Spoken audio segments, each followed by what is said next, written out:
মাকে ডেকে আলাদিন বলে, মা, শাদির তো আর মাত্র 1 মাস বাকি, তুমি এবার ধীরে ধীরে কেনাকাটা শুরু করো।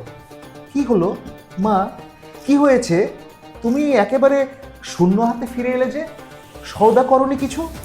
আমার মাথা ঘুরছে বাবা, গলা শুকিয়ে কাঠ হয়ে আসছে। আগে একটু পানি দে, সব বলছি। শাদির যৌতুক হিসেবে আলাদিন যে মণিরত্ন পাঠিয়েছে তার মূল্য যাচাই করা সম্ভব নয়, সুতরাং এক্ষেত্রে শাহজাদিকে আলাদিনের হাতে তুলে না দিয়ে কোনো উপায় নেই উজির। আমি অবশ্য 3 মাস সময় দিয়ে রেখেছি। মাসখানেক পরে উজির আমার সুলতানকে বলল, জাহাপানা, খবর এসেছে ভারত সাগরের কূলে আলাদিনের জাহাজ ডুবে গেছে। সবই নিয়তির খেলা, বুঝলে উজির, সবই নিয়তির খেলা। কেউই নিয়তির বাইরে যেতে পারে না উজির। শাদির সময় ওকে দেখে বুদুরের সমস্ত সত্তা বিদ্রোহ করে উঠতে চাইছিল। এমন কদাকার, কুৎসিত, হাবা বাদরমুখ একটা লোক তার স্বামী হবে ভাবতে পারেনি সে। সুলতানের যা বায়না, তাতে কি শাহজাদিকে ঘরে আনতে পারবি কখনো?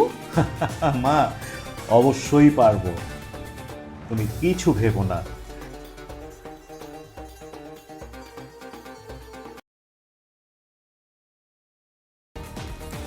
বাংলা এবং বিশ্ব সাহিত্যের বিচিত্র সব সাসপেন্স গল্প দিয়ে সাজানো বিচিত্র স্টেশনের বিচিত্র সাসপেন্স। এই পর্যায়ে এখন আপনারা শুনছেন আলিফ লায়লা তথা আরব্য রজনীর অন্যতম জনপ্রিয় গল্প আলাদিনের আশ্চর্য প্রদীপ গল্পটি 5 পর্বে প্রচারিত হচ্ছে এবং 3য় পর্বে আপনারা শুনেছেন কিভাবে সুলতানের উজির মিথ্যা গল্প বানিয়ে আলাদিনের সাথে ঠিক হয়ে থাকা বিয়ে ভেঙে শাহজাদি বুদুরকে নিজের পুত্রের সাথে বিয়ে দেয় এবং আলাদিন সেই খবর পেয়ে প্রদীপের দৈত্যের সাহায্যে সে বিয়ে পণ্ড করে দেয়। আলাদিনের মা বিয়ের কথা পাকা করতে সুলতানের দরবারে যান এবং সুলতান উজিরের কুপরামর্শে আরও কঠিন শর্ত আরোপ করেন। তারপর কি হলো সেই জানতে শুনুন আলাদিনের আশ্চর্য প্রদীপের 4র্থ পর্ব। এরকম আরও অনেক গল্প শুনতে, আরও অনেক বিচিত্র সব অনুষ্ঠান দেখতে সাবস্ক্রাইব করুন Bichitra station channel. Bell icon press করুন, নোটিফিকেশন পেয়ে যাবেন। শুরু হচ্ছে আলাদিনের আশ্চর্য প্রদীপের 4র্থ পর্ব।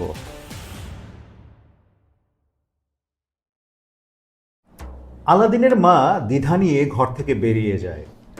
আলাদিন এত জোর দিয়ে ওসব কথা কি করে বলতে পারে বুঝতে পারল না সে। খানা পাকানোর জন্য বাজারে সওদা করতে চলে যায় সে।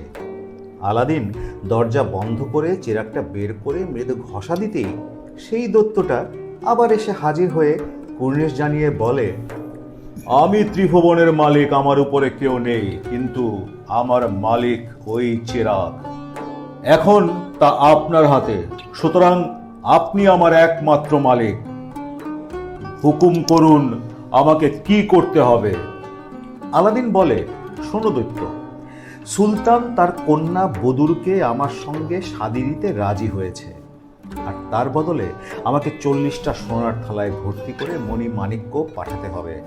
আর সেই থালাগুলো প্রাসাদে বয়ে নিয়ে যাবে 40 জন সুবেশী সুন্দরী বাদী। তাদেরকে পাহারা দিয়ে নিয়ে যাবে 40 জন সুদর্শন সুঠামদেহী নওজোয়ান নিগ্র। এসব তোমাকেই ব্যবস্থা করতে হবে, পারবে তো? দৈত্য বিকট শব্দ করে হাসলো। কি যে বলেন মালিক, এটা আবার একটা কাজ নাকি? আমি এক পলকেই আপনার কাছে সব হাজির করে দিচ্ছি। দৈত্য সাথে সাথে অদৃশ্য হয়ে গেল এবং প্রায় সঙ্গে সঙ্গেই 40 জন সুন্দরী বাদী আর 40 জন নওজোয়ান নিগ্রোকে এনে হাজির করলো আলাদিনের বাড়ির সামনে। বাদীগুলোর প্রত্যেকের মাথায় একখানা করে বিরাট সোনার থালা, আর সেই সব থালায় থরে থরে সাজানো মণিমাণিক্যের নানা রকম ফল। আলাদিন এর আগে সুলতানকে যে উপহার পাঠিয়েছিল তার চাইতেও আকারে এগুলো অনেক বড়। আলাদিন ইশারা করতেই দৈত্য অদৃশ্য হয়ে গেল। আলাদিনের মা বাজার থেকে ফিরে এসে ছেলের শান্ত ভাব দেখে তাজ্জব বনে যায়। এই এক দণ্ডের মধ্যে আলাদিন এতগুলো নিগ্রো বা বাদী বা কিভাবে জোগাড় করে সে?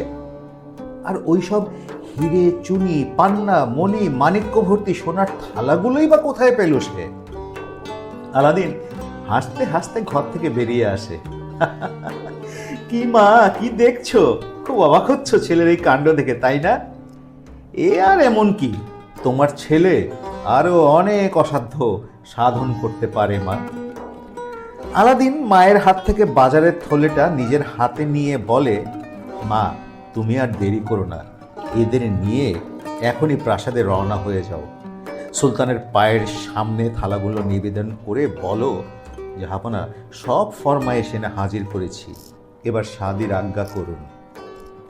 আলাদিনের মা 40 জন বাদী আর 40 জন নিগ্রোকে নিয়ে সুলতানের প্রাসাদের দিকে রওনা হলো। এক একজন সুবর্ণ থালাবাহক বাদী, আর তার সামনে 10 হাত এবং পেছনে 10 হাত দূরে দূরে এক একজন করে নিগ্রো, সবাই জমকালো সাজে সজ্জিত। সেই 80 জনের বিশাল বাহিনী নিয়ে আলাদিনের মা প্রাসাদ ফটকে এসে হাজির হলো এক সময়ে। পেয়াদারা ছুটে গিয়ে সুলতানকে খবর দিল, আলাদিনের মা শাদির দেনমোহর নিয়ে এসছে জাহাপনার সাথে মোলাকাত করতে। সুলতানের নির্দেশে তাকে স্বাগত জানিয়ে দরবারে নিয়ে আসতে গেল উজির। সুলতান সেদিনের মতো দরবারের সব কাজ মুলতবি করে, সভা ভঙ্গ করে সবাইকে বিদায় দিয়ে নতুন অভ্যাগতদের জন্য দরবার কক্ষ মুক্ত করে রাখলেন। এক এক করে 40 জন সুসজ্জিত নিগ্রো ও 40 জন সুবেশা সুন্দরী বাদী দরবারে প্রবেশ করল। মেয়েরা সুলতানের মসনাদের সামনে সোনার থালাগুলো এক এক করে নামিয়ে রেখে এক পাশে সারিবদ্ধ হয়ে দাঁড়িয়ে পড়ল, আর এক পাশে দাঁড়ালো নিগ্রোগুলো। মা এসে দাঁড়ালো ঠিক মাঝখানে, যথাবিহিত কুর্নিশ জানিয়ে বলল, আপনার ওয়াদা মতো সব কিছু এনে হাজির করেছি জাহাপনা। এবার আপনি সন্তুষ্ট মনে শাদির সম্মতি দিলে বাদী কৃতার্থ হবে। সুলতান অভাবনীয় দৃশ্য দেখে হতবাক হয়ে গেলেন। তিনি একবার সুবর্ণ থালায় সজ্জিত মণিমাণিক্যের রত্নগুলোর দিকে, আরেকবার সুন্দরী বাদীদের দিকে এবং সুঠামদেহী নিগ্রোদের দিকে তাকিয়ে নয়ন ভরে দেখতে থাকলেন। এই সময়ে আলাদিনের মা যে তাকে কুর্নিশ জানিয়ে তার আর্জি পেশ করেছে সেদিকে একদম খেয়াল নেই। সুলতানকে নীরব থাকতে দেখে আলাদিনের মা বললেন, হায় আল্লাহ, জাহাপনার বুঝি পছন্দ হয়নি এসব? আমার গোস্তাকি মাফ করবেন জাহাপনা। কোথায় আমার ত্রুটি হয়েছে জানালে তার বিহিত করতে পারি। মনে হচ্ছে শাহেনশাহ খুশি হতে পারেননি। আলাদিনের মায়ের এ কথায় সুলতান সম্বিত ফিরে পান। উজিরের দিকে দৃষ্টিপাত করে বলেন, তাজ্জব ব্যাপার, তাজ্জব ব্যাপার। এই সব দৌলতের কাছে আমার কোষাগারের ধন রত্ন তো তুচ্ছ উজির। উজির মাথা নাড়লেন, জাহাপনা যথার্থই বলেছেন। এমন অতল ঐশ্বর্যের যে মালিক সে হবে আমার জামাতা, এ কি আমার কম সৌভাগ্যের কথা উজির? হুজুর যথার্থই বলেছেন। আমার কন্যা শাহজাদি বুদুরের রূপের খ্যাতি জগৎজোড়া সন্দেহ নেই, কিন্তু তাই বলে এত বিপুল ধনরত্নের মালিক যে তার স্বামী হবে তা আমি কল্পনাও করতে পারিনি।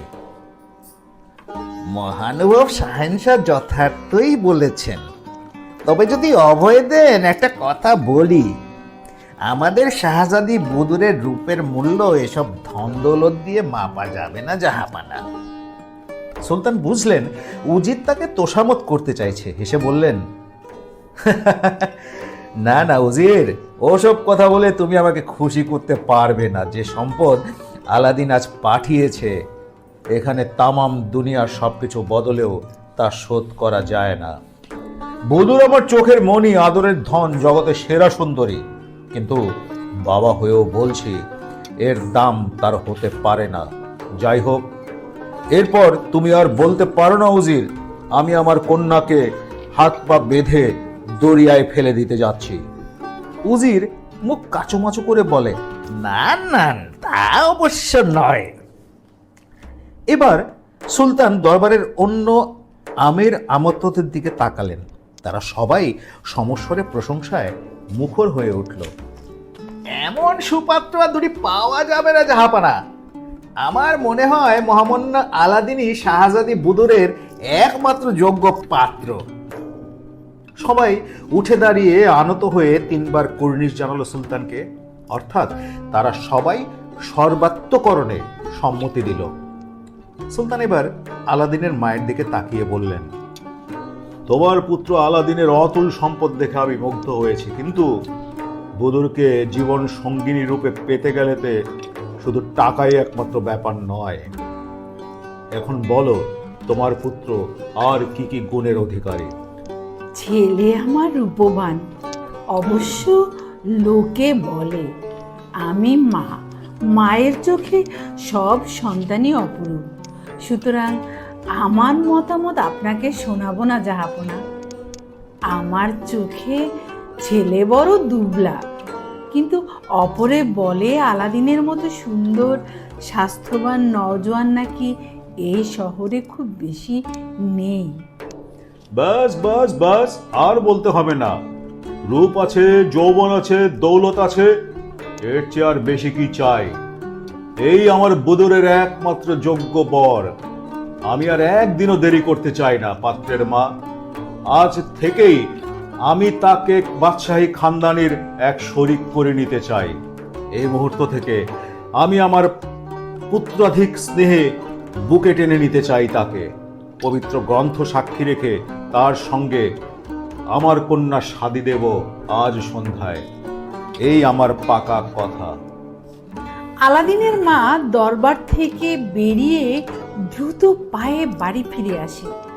আলাদিন অধীর আগ্রহে পথ চেয়ে বসেছিল, না জানি আবার কোন বাধা নিয়ে আসে। মাকে ছুটে আসতে দেখে আলাদিন বুঝতে পারে সংবাদ শুভ। আলাদিন বলে, কি মা, কি সংবাদ এনেছ? সুলতান পাকা কথা দিয়েছেন, আজই শাদী হবে। আলাদিনের আনন্দ আর ধরে না। এতদিনে তার মনস্কামনা পূর্ণ হতে চলেছে। সবই আল্লাহর অসীম দয়ায় সম্ভব হতে চলেছে বাবা। তার করুণা ছাড়া এ অসম্ভব কি করে সম্ভব হতে পারে? নে, আর দেরি করিস নে, তৈরি হয়ে নে। সন্ধ্যের আগেই তৈরি হতে হবে, রওনা হতে হবে সন্ধ্যের আগেই। আলাদিন নিজের ঘরে এসে দরজা বন্ধ করে প্রদীপটা বের করে আলতোভাবে ঘষে এবং তৎক্ষণাৎ এসে হাজির হয় সেই দৈত্য। আলাদিন বলে, শোনো চেরাগের বান্দা, আমি আগে গোসল করব, তারপর জমকালো শাহজাদার সাজ পোশাকে সাজবো। এমন বাহারি মূল্যবান পোশাক আমার জন্য আনবে যা এই দুনিয়ার আর কেউ জোগাড় করতে না পারে। লোকে দেখে যাতে অবাক হয়েছে থাকে আমার দিকে। খুব কম করে হলেও 1,00,000 কোটি দিনার তার দাম হওয়া চাই। দৈত্য কুর্নিশ জানিয়ে হামাগুড়ি দিয়ে বসে বলল, আপনি আমার পিঠে চেপে বসুন মালিক, আমি আপনাকে গোসলখানায় নিয়ে যাব। আলাদিন চেপে বসলে দৈত্য তাকে নিয়ে আকাশপথে উঠতে উঠতে এক সুরম্য গোসলখানায় নিয়ে এসে হাজির হলো। এমন চোখ ঝলসানো গোসলখানা কোনো সুলতান বাদশাহ চোখে দেখেনি কখনো। আগা গোড়া ইমারতটা স্ফটিকে নির্মিত। প্রবাল, পোখরাজ, পান্না, মতি দিয়ে নানা রকম কারুকার্য করা।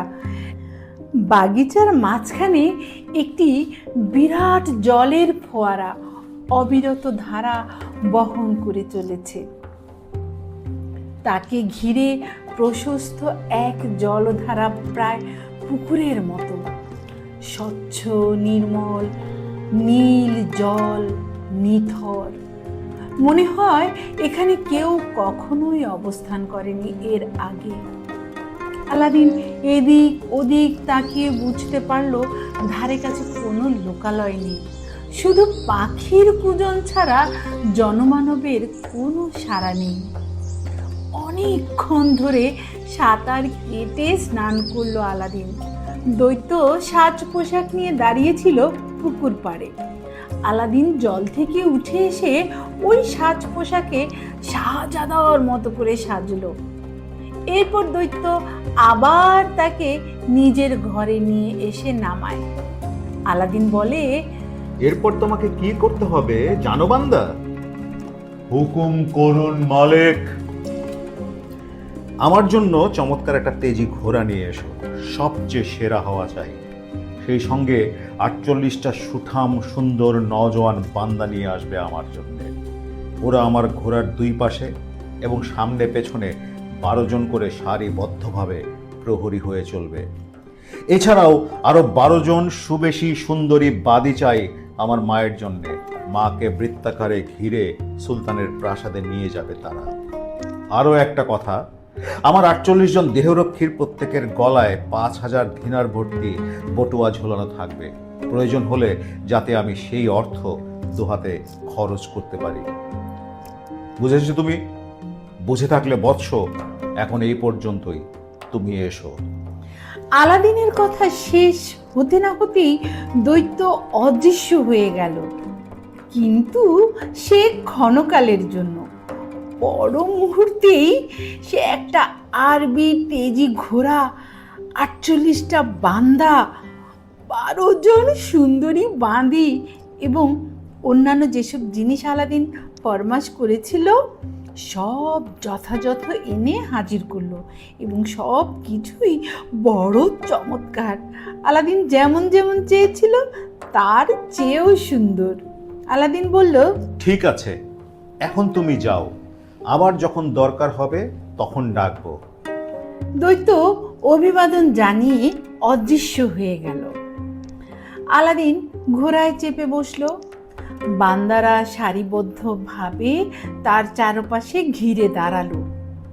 মা সেজেগুজে বাইরে আসতে বাঁদিরা তাকে বৃত্তাকারে ঘিরে নিল। এবার আলাদিন শহর পরিক্রমায় বেরিয়ে পড়ল। রাস্তার দুধারে কাতারে কাতারে শত সহস্র মানুষ জমায়েত হতে লাগলো। সুলতানের হবু জামাতা আলাদিনকে দেখার কৌতূহলে পর্দানসীন মেয়েরাও জানালার পর্দা সরিয়ে তাকিয়ে রইল পথের দিকে। মহা সমারোহে পথ পরিক্রমা শেষ করে একসময় মিছিল প্রাসাদ ফটকে এসে হাজির হলো। সুলতান আগেই খবর পেয়ে গিয়েছিলেন আলাদিন সদলে প্রাসাদ অভিমুখে আসছে। যথাযোগ্য সমাদরে হবু জামাতাকে বরণ করার ব্যবস্থা করেছিলেন তিনি। সুলতান স্বয়ং প্রাসাদ প্রাঙ্গণের ওপরের বারান্দায় দাঁড়িয়ে আলাদিনকে অভ্যর্থনা করা তদারক করছিলেন। উজির হাতে ধরে আলাদিনকে ঘোড়া থেকে নামাতে সাহায্য করলো। আলাদিন এগিয়ে গিয়ে সুলতানের সামনে দাঁড়িয়ে যথাবিহিত কুর্নিশ জানালো। সুলতান আলাদিনের সুন্দর চেহারা এবং তার মূল্যবান সাজ পোশাক দেখে মুগ্ধ হয়ে এগিয়ে এসে তাকে আলিঙ্গন করলেন। এর সঙ্গে সঙ্গে আমির, অমাত্য, সেনাপতি সবাই হর্ষধ্বনিতে আকাশ বাতাস মুখরিত করে তুলল। মারহাবা মারহাবা মারহাবা। সঙ্গে সঙ্গে নানা রকম বাদ্যযন্ত্র বেজে উঠল এক অপূর্ব ছন্দ লহরী তুলে। সুলতান আলাদিনকে এক হাতে বেষ্টন করে ধীর পদক্ষেপে দরবার কক্ষের দিকে এগিয়ে গেলেন। যেতে যেতে বললেন, বাবা, আল্লাহর অভিপ্রায় কেউ এড়াতে পারে না। শাহজাদি বুদুরের সঙ্গে তোমার মিলন বিধাতার লিখন, তাই শেষ পর্যন্ত ঘটতে চলেছে। অনেক আগে এ শাদী হয়ে যেতে পারতো, কিন্তু যে কোনো কারণেই হোক এটা হয়নি, আর তার জন্য আমি দুঃখিত বাবা।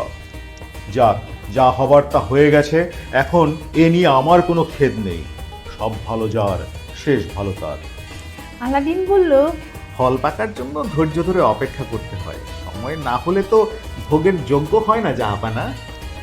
আলাদিনের এই চমৎকার কথায় মুগ্ধ হন সুলতান। আজ আমি ধন্য ধন্য হলাম আলাদিন। তোমার মতো যোগ্য পাত্র কার না কাম্য। দুনিয়ার যে কোনো সুলতান বাদশাহ তোমাকে জামাতা করতে পারলে নিজেদের ভাগ্যবান মনে করবে। দরবারে নিজের তখ্তের একপাশে বসিয়ে আলাদিনের সঙ্গে নানা রকম সৌহার্দ্যপূর্ণ আলাপ আলোচনায় মেতে উঠলেন সুলতান। এরপর খানাপিনার আয়োজন করা হয়। দরবারে আমির আমাত্যদের সঙ্গে সুলতান এবং আলাদিন আহার আদি সমাধান করেন। এই ভোজ সবার প্রধান পরিবেশক ছিল সেই বাদরমুখ বুড়ো উজির। সে নিজের হাতে সুলতান এবং আলাদিনের খানাপিনা পরিবেশন করলো। আহার উৎসব শেষ হলে সুলতান কাজী ও সাক্ষীদের ডেকে পাঠালেন। তারা এসে স্বাধীনামা বানিয়ে সই স্বাক্ষর করে দিয়ে বিদায় নিল। সুলতান আলাদিনকে বলল, বাবা, আজ রাতে তুমি কি বাসর ঘরে বুদুরকে নিয়ে রাত্রি যাপন করবে? আলাদিন বলে, জাহাপানা, এই শুভ মুহূর্তটার জন্য অধীর হয়ে অপেক্ষা করছি এতকাল। সেই সৌভাগ্য আমার হাতের মুঠোয় পেয়ে আমি আর একদম দেরি করতে চাই না। শাহজাদি বুদরের সঙ্গে মিলিত হবার জন্য আমার হৃদয় মন আকুল হয়ে উঠেছে। আমি তাকে একান্ত করে পেতে চাই জাহাপানা। প্রাসাদের এই কল কোলাহল আমাদের ভালোবাসার অন্তরায় হয়ে উঠবে। তাই আমি আপনার এই প্রাসাদ কক্ষে আমার বিবিকে নিয়ে রাত্রি যাপন করতে ইচ্ছা করি না। বেশ তো, তুমি যদি জনসমারোহ পছন্দ না করো, তবে তোমার জন্য আমি আমার প্রাসাদ বিহারের নির্জন প্রাসাদ কক্ষে ব্যবস্থা করে দিচ্ছি। সেখানে প্রাকৃতিক অপরূপ শোভা তোমাকে মুগ্ধ করবে। বাইরের কোনো অবাঞ্ছিত মানুষ তোমাদেরকে বিরক্ত করতে যাবে না। না জাহাপানা, শাহজাদি বুদুর আমার প্রাণের স্পর্শমণি। তাকে আমি জলসাঘরে নিয়ে তুলতে চাই না। সে ফুলের মতো পবিত্র এবং নির্মল। বহু বাদির নূপুর নিক্কণে যে প্রাসাদের পাথরের মেঝে কলঙ্কিত হয়ে আছে, শাহজাদি বুদুর সে ঘরে পা রাখবে না।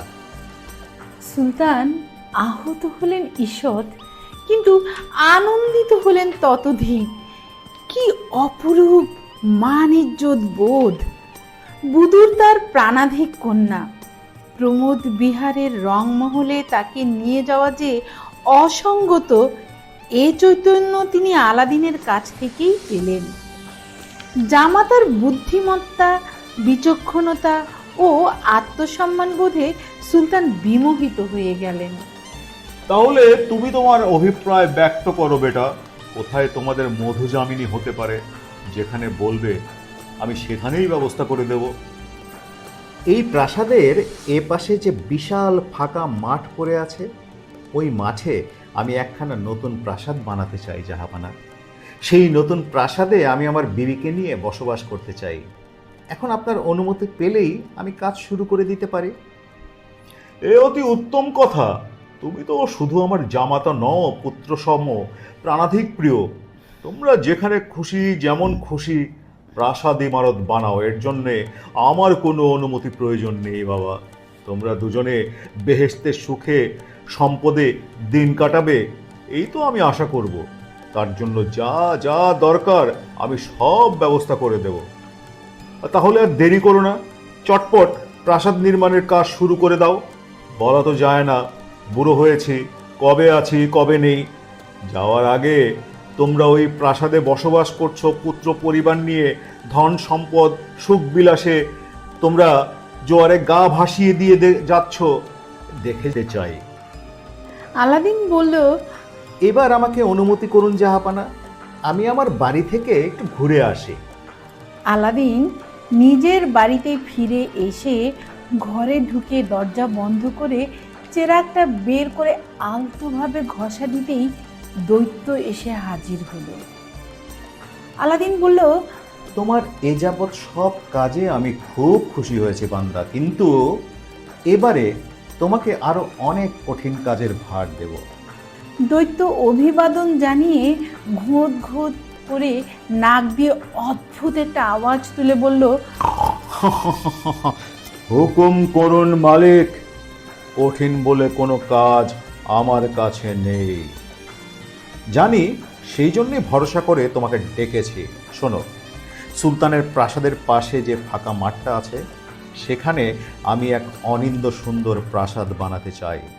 সারা দুনিয়ায় তার তুল্য ইমারত কোথাও কেউ দেখেনি এবং ভবিষ্যতেও দেখবে না, এমন হওয়া চাই। পারবে তো? দৈত্য আকর্ণ বিস্তৃত দাঁত বের করে হাসলো। কি যে বলেন মালিক, এ আবার কোনো কঠিন কাজ নাকি? আগাগোড়া প্রাসাদটা আমি পান্নার পাথর দিয়ে বানিয়ে দেব। তার ভেতরে বাইরে হিরে, চুনি, মুক্ত, নীলা, পোখরাজ, নানান মণি মাণিক্য দিয়ে কারুকাজ করা হবে। এখন বলুন, এই জিনিস আপনি পছন্দ করবেন কি না? আলাদিন অবাক হয়ে বলে, আগাগোড়া প্রাসাদটা পান্নার পাথর দিয়ে গড়া হবে? কিন্তু কিন্তু সে তো পাহাড় সময় পান্না লাগবে বান্দা। তা লাগুক, সে আমি ব্যবস্থা করব। আপনি ওসব নিয়ে আদৌ চিন্তা ভাবনা করবেন না মালিক। শুধু হুকুম করুন, আপনার কি পছন্দ। ঠিক আছে, আমি আর ভাবতে পারছি না। তুমি যা ভালো বোঝো তাই করো। শুধু খেয়াল রাখবে, দেখা মাত্র লোকে যেন বাহাবা দিয়ে বলে এমনটি আর হয় না। আরেকটা কথা, প্রাসাদের মাথার ঠিক ওপরে, ঠিক মাঝখানে একটা বিশাল গম্বুজ বসানো থাকবে। ওই গম্বুজটাকে কয়েকটা সোনা আর চাঁদির থাম মাথায় ধরে রাখবে। আর গম্বুজটা হবে স্বচ্ছ স্ফটিকের। সূর্যকিরণ পড়লে গগনমণ্ডলে উদ্ভাসিত হয়ে উঠবে। এছাড়া সারা প্রাসাদের চারপাশে যেন ৯৯টা জানালা থাকে। এই সব জানালার কার্নিশ প্রবাল পাথরের তৈরি হবে এবং হিরে, মতি, মূল্যবান মণি মাণিক্য দিয়ে খচিত থাকবে এর পাল্লা আর চৌকাঠগুলো। আর ভুলে যেও না, প্রাসাদের সামনে এক অনুপম বাগিচা থাকবে। তার মাঝখানটা ফোয়ারা, ঝর্ণা, পানির চৌবাচ্চা এবং বিলাসের নানা উপকরণে সুসজ্জিত হবে। দৈত্য মাথা নুয়ে বলে, যথাজ্ঞা মালিক। আর কিছু আছে? ও হ্যাঁ, শোনো, প্রাসাদের তলায় মাটির নিচে একটা গুপ্ত ঘর থাকবে। এটি হবে আমার কোষাগার। এই ঘরে মূল্যবান মণিমাণিক্য, ধনরত্ন এবং সোনাদানায় ঠাসা থাকবে। এছাড়া পাকশালা, আস্তাবল ও দাসদাসী চাকরদের থাকার জন্য আস্তানা, সেগুলো সম্বন্ধে তোমাকে আর পরামর্শ দেওয়ার কিছু নেই। যেমন ভালো বুঝবে তেমনি করে বসাবে। ব্যাস, এখন এই পর্যন্তই। এবার তুমি যাও, সব ঠিকঠাক বানিয়ে তবে আমার কাছে ফিরে আসবে। দৈত্য অদৃশ্য হয়ে গেল। পরদিন ভোর হতে না হতেই আবার সে আলাদিনের কামরার শয্যা পাশে এসে দাঁড়ালো। আলাদিন তখনও নিদ্রামগ্ন। ঘোঁত ঘোঁত করে নাক দিয়ে অদ্ভুত এক ধরনের আওয়াজ বের করতেই আলাদিনের ঘুম হটে যায়। দৈত্য কুর্নিশ জানিয়ে বলল, মালিক, আপনার আজ্ঞা মতো সব তৈরি। মেহেরবানি করে আপনি গিয়ে একবার নিজের চোখে দেখে আসুন। আলাদিন বলল, বেশ, চলো যাই, দেখে আসি। দৈত্যের পিঠে উঠে বসতেই সে তাকে উড়িয়ে নিয়ে গেল সুলতানের প্রাসাদের পাশের খালি ময়দানে নবনির্মিত প্রাসাদের সামনে। প্রথম দর্শনেই আলাদিন খুশিতে উচ্ছ্বসিত হয়ে বলে উঠল, মারহাবা, মারহাবা, চমৎকার! এ তো আমি যা কল্পনা করেছিলাম তার থেকে অনেক সুন্দর বান্দা। মেহেরবানি করে ভেতরে চলুন মালিক।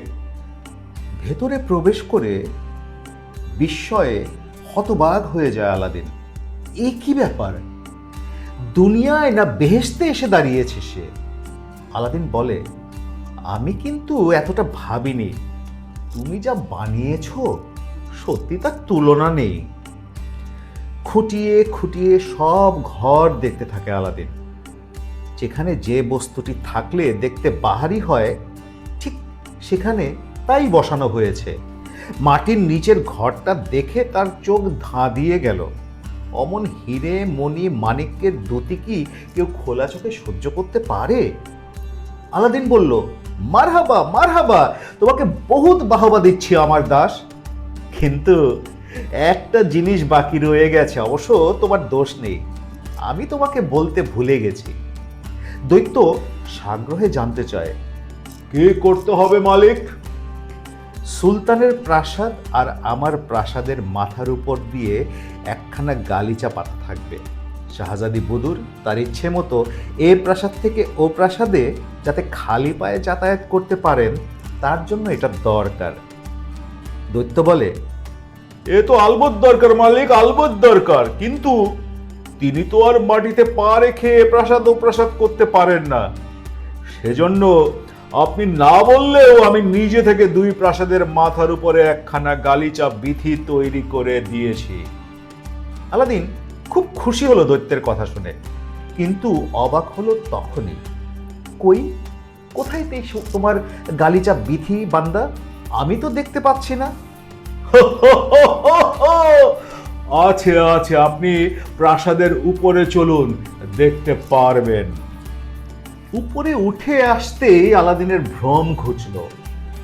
একখান হালকা মেঘ রঙের মখমলের গালিচা এ প্রাসাদ থেকে ও প্রাসাদের ছাদ পর্যন্ত বেছানো আছে। বলে না দিলে মনে হতে পারে একখণ্ড মেঘ ভেসে আছে মাত্র। মারহাবা মারহাবা, নিখুঁত সুন্দর। আলাদিন আনন্দে নেচে ওঠে। এমন এক অপূর্ব সুন্দর জিনিস কখনো দেখেনি কেউ। সত্যি তোমার কাজ তারিফ করার মতো বান্দা, খুব খুশি হয়েছে আমি।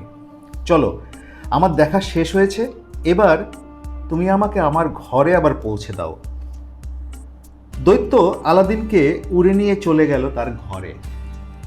এদিকে সুলতান প্রাসাদে তখন বিস্ময়ের বান ডেকেছে।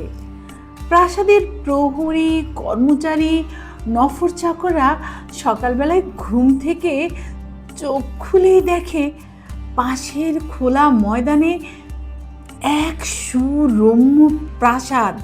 তার বর্ণাঢ্য চোখ ঝলসে যায়। মাথার উপরের স্ফটিকের গম্বুজটায় যখন সূর্যকিরণ পড়ে জ্বলন্ত এক সূর্যগোলকে পরিণত হয়েছে। সবাই মিলে ছুটে গেল উজিরের কাছে। উজির অবিশ্বাস নিয়ে বাইরে এসে তাজ্জব বনে যান। দ্রুত পায়ে ছুটে যান সুলতান নিজে। উজির বলে, জাহাপানা, আপনার জামাতা আলাদিন এক কুশলী জাদুকর ছাড়া আর কিছুই নয়। সুলতান উজিরের এই উক্তিতে অসম্মানিত বোধ করেন। কেন, কি দেখলে তার? আপনি বাইরে বেরিয়ে আসুন জাহাপানা। এক রাতের মধ্যে প্রাসাদের প্রান্তে সে এক বিশাল ইমারত বানিয়ে ফেলেছে। কোনো মানুষের পক্ষে সেটা সম্ভব হতে পারে না হুজুর। কেন হতে পারে না উজির? ও সবই তোমার ঈর্ষার কথা। যে মানুষ পৃথিবীর দুষ্প্রাপ্য মণি মাণিক্যের মালিক, যার ধন দৌলতের কোনো সীমা পরিসীমা নেই, সে শুধু বিত্তবানই নয়, অসীম ক্ষমতাবানও বটে। তার ধনবল যেমন অপার, জনবলও তেমনি অপার্যাপ্ত হতে পারে। সুতরাং তার মতো মানুষের পক্ষে রাতারাতি একখানা ইমারত বানানো কি অসম্ভব ব্যাপার হতে পারে? উজির বুঝল সুলতান স্নেহে অন্ধ হয়ে পড়েছেন। এ অবস্থায় তাকে অন্য রূপে বোঝাতে গেলে বিপত্তি ঘটতে পারে। তাই সে আর বিরক্তি না করে চুপ করে গেল। যাই হোক, ঘরে ফিরে এসে আলাদিন মায়ের কাছে গিয়ে বলল, মা, তৈরি হয়ে নাও, একটু পরে আমরা প্রাসাদে যাব। তোমার বাদীদেরও তৈরি হয়ে নিতে বলো।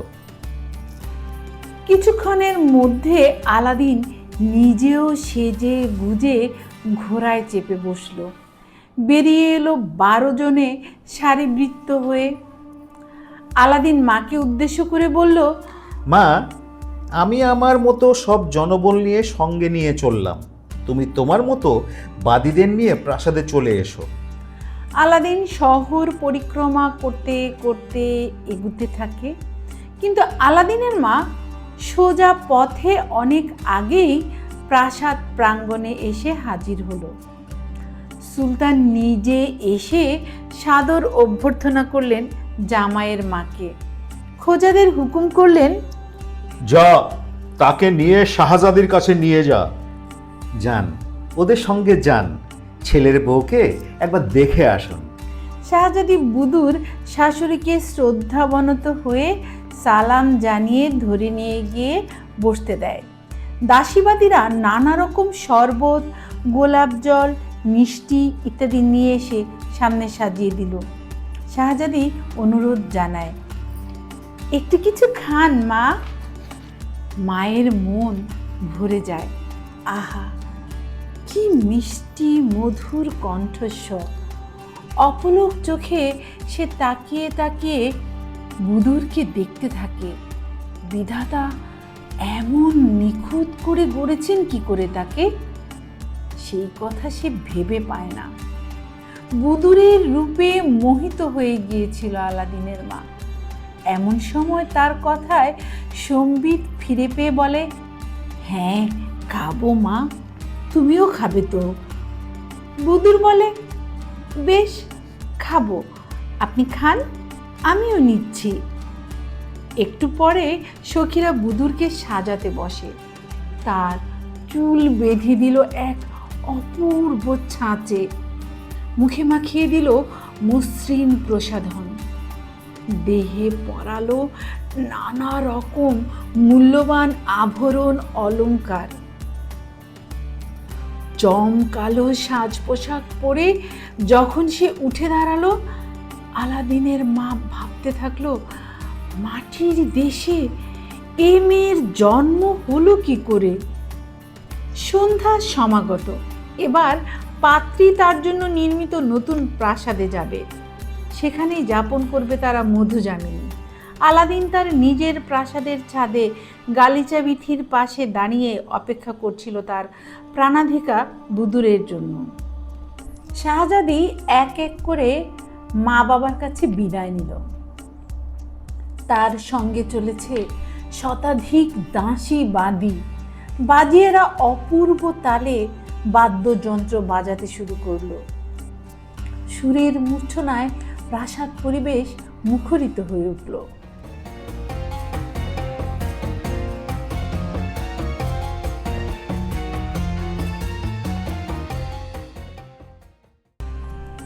শাহজাদি ধীর পায়ে গালিচা বিথি অতিক্রম করে নতুন প্রাসাদে চলে এলো।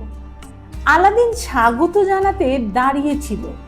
এগিয়ে এসে সে বুদুরের হাত ধরে প্রাসাদের বড় ঘরে নিয়ে গিয়ে বসালো। সে ঘরে অন্য কোনো লোকের ভিড় নেই, শুধু আলাদিন, তার মা আর বুদুর। নানাভাবে খানাপিনা সাজানো হয়েছিল। বিশাল টেবিলের উপরে থরে থরে সাজানো সোনার থালায় নানা দেশের নানা রকম মুখরোচক আহার্য। আলাদিনের মা বুদুরকে বলে, এসো মা, আমরা খানাপিনা শেষ করে নিই। খেতে বসে বুদুর মুখে গ্রাস তুলতে ভুলে যায়।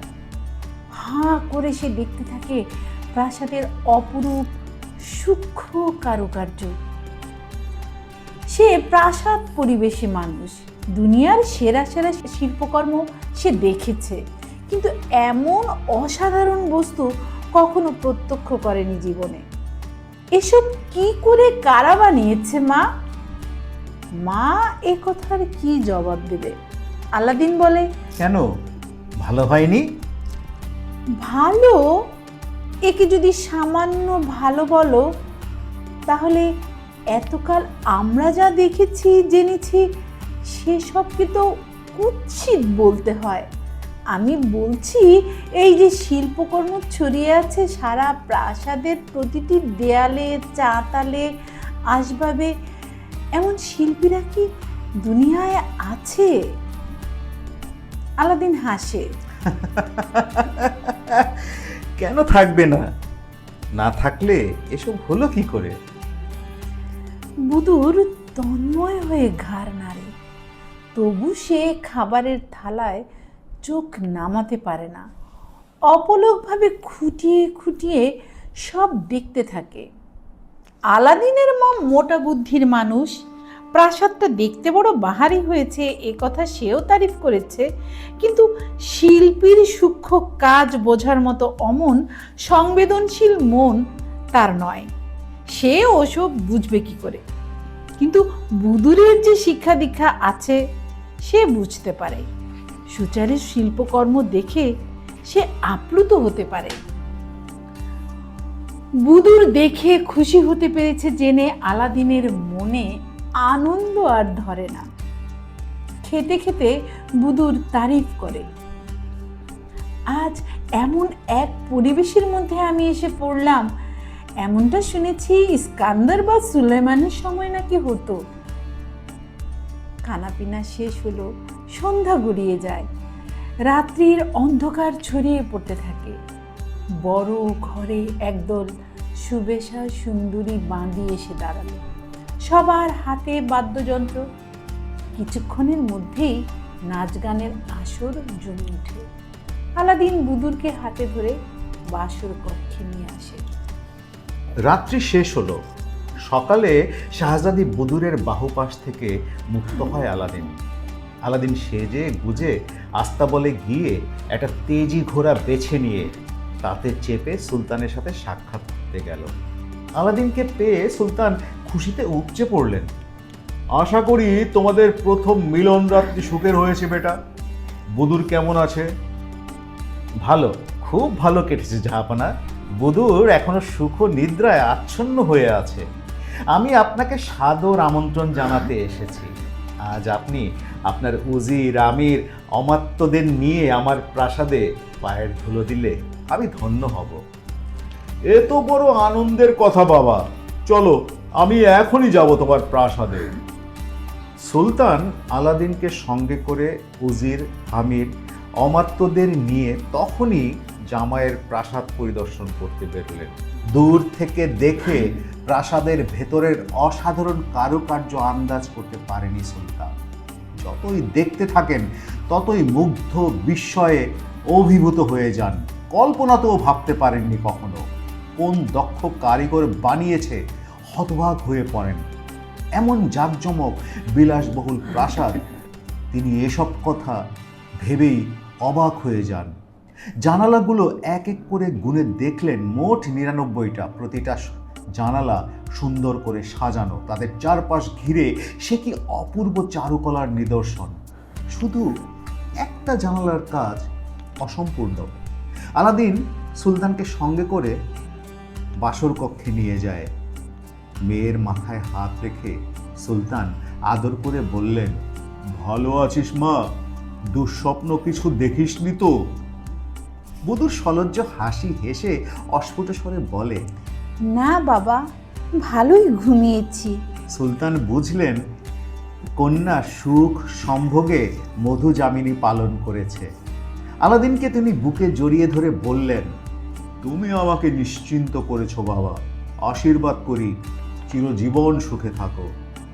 এরপর কন্যা জামাতাকে নিয়ে আহার করলেন সুলতান। দৈত্যের দৌলতে নানাধিক মুখরোচক খানাপিনায় আপ্যায়ন করল আলাদিন। সুলতান সেসব অসাধারণ খাবার দাবার জীবনে কখনো চোখে দেখেননি। কি তার সুবাস, কি তার জিভে জল আসা আস্বাদ। খানাপিনা শেষ হলে আলাদিন বলল, আমার প্রাসাদটা দেখে আপনার কেমন লাগলো জাহাপানা? অপূর্ব, অপূর্ব, মারহাবা, এক কথায় অপূর্ব, অসাধারণ। তামাম দুনিয়ায় এর কোনো জুড়ি নেই। শুধু একটি জানলার কারুকাজ অসমাপ্ত রয়ে গেছে দেখছি। যাই হোক, আমি আমার সেরা জহুরিদের ডেকে এই কাজটুকু সমাধা করে দিচ্ছি। এই বলে তিনি উজিরকে বললেন, কারিগর আর জহুরিদের খবর পাঠাও, এখনই সেখানে আসতে বলো। সুলতানের হুকুমে তৎক্ষণাৎ শহরের সেরা জহুরি এবং কারিগররা এসে হাজির হলো সেখানে। সুলতান বললেন, ওই দেখছো একটা জানালার, এটার কাজ সম্পূর্ণ করতে হবে।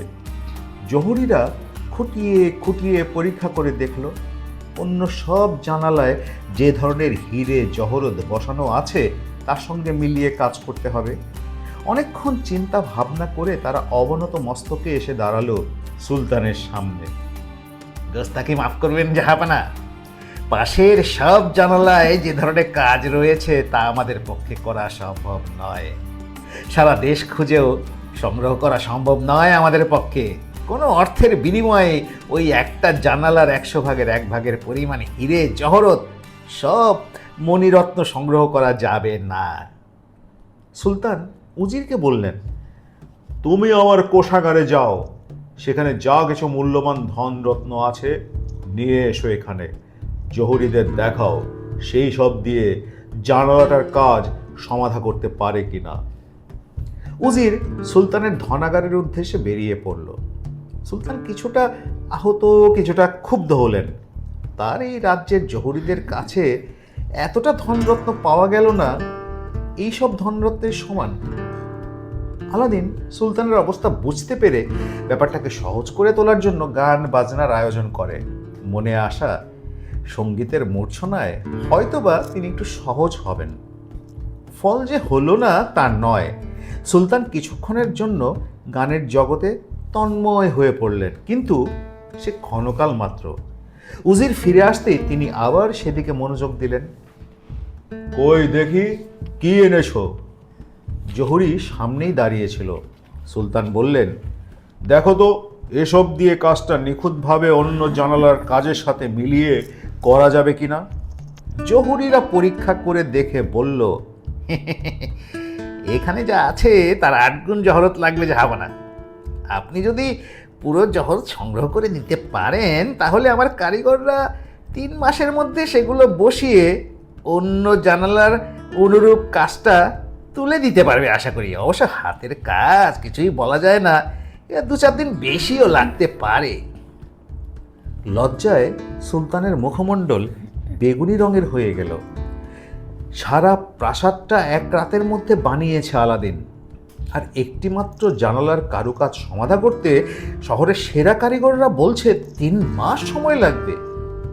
অপরাগতার দুঃসহ জ্বালায় জ্বলতে থাকেন তিনি। ছি ছি ছি ছি, এই লজ্জা তিনি কোথায় রাখবেন? আলাদিন মজা দেখছিল। এবার অবশ্য তার অসামান্য ক্ষমতার পরিচয় সুলতান বুঝতে পারল সে। আত্মতৃপ্তিতে ভরে উঠল মন। বলল, যাক, ওসব হিরে জহরতের দরকার হবে না, ওগুলো যেখানে ছিল সেখানেই রেখে আসুন উজির সাহেব। জানালার বাকি কাজটুকু আমি এখনই সমাধা করে দিচ্ছি।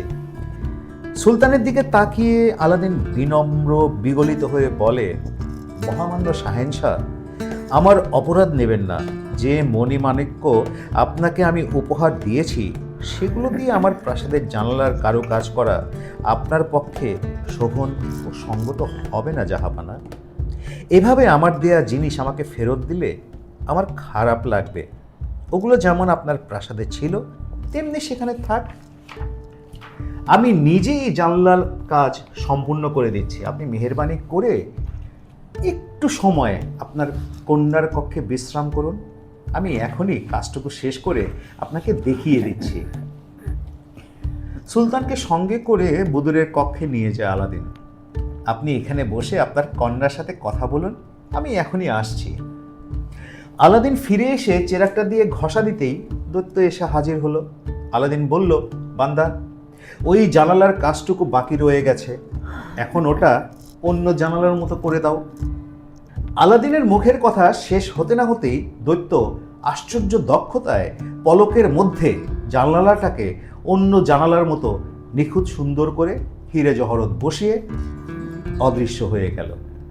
অন্যদিকে সুলতানকে বদরের ঘর থেকে ডেকে নিয়ে এসে আলাদিন বলল, দেখুন তো জাহাপানা, কাজটা অন্য জানালাগুলোর মতো নিখুঁত হয়েছে কিনা। সুলতান ধাঁধায় পড়লেন। তিনি অনেক চেষ্টা করেও ওই 99টি জানালার মধ্য থেকে সেই জানালাটিকে আর খুঁজে বের করতে পারলেন না। আগের এবং সদ্য তৈরি জিনিস চোখে দেখলেই ধরা যায়, কিন্তু শত চেষ্টা করেও সুলতান সদ্য নির্মিত জানালাটাকে চিহ্নিত করতে পারলেন না। আমি তো ঠিক কিছুই বুঝতে পারছি না আলাদিন। তুমি কোনটার কাজ করলে, কোনটার কাজ তুমি সমাধা করলে? আলাদিন হাসতে থাকে, আঙ্গুল দিয়ে দেখিয়ে বলে, ওই যে ওইটা। সুলতান লজ্জিত হলেন, বললেন, তোমাকে আমি যতই দেখছি ততই অবাক হচ্ছি বাবা। এত গুণের অধিকারী তুমি কি করে হলে? সুলতান উজিরকে ডেকে পাঠালেন। একটু পরে সেই কুর্নিশ জানাতেই তাকে বললেন তিনি, তাকিয়ে দেখো উজির, জানালাটার দিকে তাকিয়ে দেখো। উজির এদিক ওদিক সবগুলো জানালার উপর চোখ বোলাতে থাকে, কিন্তু সে অসমাপ্ত জানালাটিকে আর দেখতে না পায়ে অবাক হয়ে জিজ্ঞেস করে, সে জানলাটা গেল কোথায় জাহাপানা? সুলতান হেসে বলেন, ওই তো দেখতে পাচ্ছ না, আলাদিন এক মুহূর্তে কেমন সুন্দর করে কারুকাজ করে ফেলেছে। উজির আগেই বুঝেছিল আলাদিন এক কুশলী জাদুকর ছাড়া কিছু নয়। এবার তার ধারণা আরো বদ্ধমূল হলো। বুঝতে বাকি রইল না, ছেলেটি শুধু জাদুকরই নয়, জাল ধনরত্ন বানাতেও ওস্তাদ। কিন্তু এসব কথা সুলতানকে শোনালে হিতে বিপরীত হবে। সুতরাং সে মনের কথা মনেই চেপে শুধু বলল, আল্লাহর অপার লীলা জাহাপানা, আল্লাহর অপার লীলা। বোঝা বড় ভার, বোঝা বড় দায় জাহাপানা। সেদিন থেকে প্রতিদিন সন্ধ্যায় সুলতান আলাদিনের প্রাসাদে এসে কন্যা জামাতার সঙ্গে অবসর বিনোদন করতে থাকেন। প্রতিদিনই নতুন নতুন বাহারি জিনিসের আমদানি দেখে মুগ্ধ হয়ে যান তিনি। অপরিসীম সুখ বিলাসের মধ্যে কাল কাটাতে থাকলেও আলাদিন কিন্তু তার শৈশবের দারিদ্র দুর্দশার বীভৎস চিত্র কিছুতেই ভুলতে পারে না। সে বুঝতে পারে এই শহরের সর্বত্র কত নিরন্ন অসহায় পরিবার এক টুকরো রুটির জন্য অসহ্য ক্ষুধার যন্ত্রণায় আর্তনাদ করছে। ভাবতে ভাবতে এক এক সময় সে অন্য জগতে হারিয়ে যায়। সেই সুরম্য অট্টালিকার বিলাস মহলে তার দেহটা পড়ে থাকলেও মন কিন্তু উধাও হয়ে যায় সর্বহারাদের পাশে। এবং শুধু এ কারণে প্রায় রোজই সে তার পাইক পেয়াদাদের হাতে দিনারের তোড়া দিয়ে বলে, যা পথঘাটে যাদের দেখবি দারুণ দুর্দশা, তাদের মধ্যে বিলিয়ে দিয়ে আসবি এগুলো। এভাবে দরিদ্রদের মধ্যে দু হাতে অর্থ বিলিয়ে খানিকটা তৃপ্তি বোধ করে সে। অভাব অনটনের দুঃখ অনেক, কিন্তু প্রাচুর্যের যন্ত্রণাও বড় কম নয়। আলাদিন অহরহ দগ্ধ হতে থাকে। দেশের সাধারণ দরিদ্র মানুষের সঙ্গে তার এত বৈভব বৈষম্য সে বুঝি আর সহ্য করতে পারে না। আলাদিনের নির্দেশে তার প্রাসাদ প্রাঙ্গণে প্রতিদিন হাজার হাজার দিন ভিখারিকে পেট পুড়ে খাওয়ানোর ব্যবস্থা করা হলো।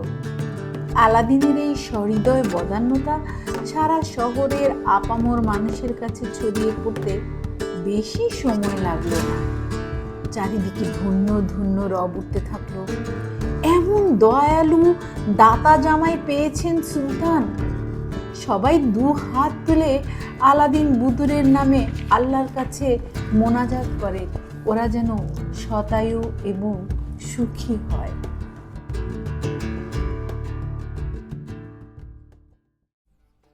বিচিত্র স্টেশনের বিচিত্র সাসপেন্সে আজ আপনারা শুনলেন আলাদিনের আশ্চর্য প্রদীপের চতুর্থ পর্ব। এরকম আরও অনেক গল্প শুনতে এবং নানান বৈচিত্র্যময় অনুষ্ঠান দেখতে বিচিত্র স্টেশন চ্যানেলটি সাবস্ক্রাইব করুন। নোটিফিকেশন পেতে বেল আইকন প্রেস করুন। বিচিত্র স্টেশনের সাথে থাকুন।